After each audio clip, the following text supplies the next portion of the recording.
Hello friends, మీరు ఎప్పుడైనా 3 tyre ఏసీలో ట్రావెల్ చేశారా? లేదురా, ఇంతవరకు చేయలేదు. నేను కూడా ఫస్ట్ టైం 3 టైర్ ఏసీలో ట్రావెల్ చేయడం. ఇంకా లేట్ చేయడం ఎందుకు, పదండి వెళ్ళి చూసేద్దాం లోపల ఎలా ఉంటుందో. మేము ఈ ట్రైన్లో హైదరాబాద్ నాంపల్లి నుంచి చెన్నైకి వెళ్ళబోతున్నాం.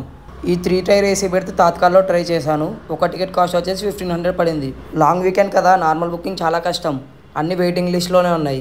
నేను ఎప్పుడూ స్లీపరే ప్రిఫర్ చేస్తాను, but first time 3 tier AC try చేద్దాం అనుకున్నా.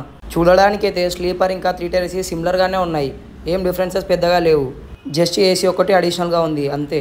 ఈ 3 టైర్ ఏసీ కోచ్లో బెడ్షీట్స్ ఇంకా పిల్లోస్ ఇచ్చారు. నాకు ట్రైన్ జర్నీ అంటే చాలా ఇష్టం. మీలో ఎవరికి ట్రైన్ జర్నీ ఇష్టం ఉందో కామెంట్ చేయండి.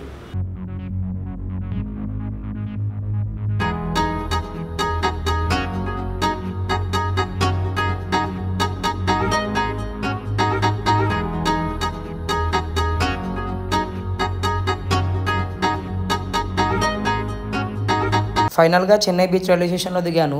నేను ఇక్కడ దిగిన వెంటనే చూసింది Vande Bharat train. For more videos please do like and subscribe to my channel.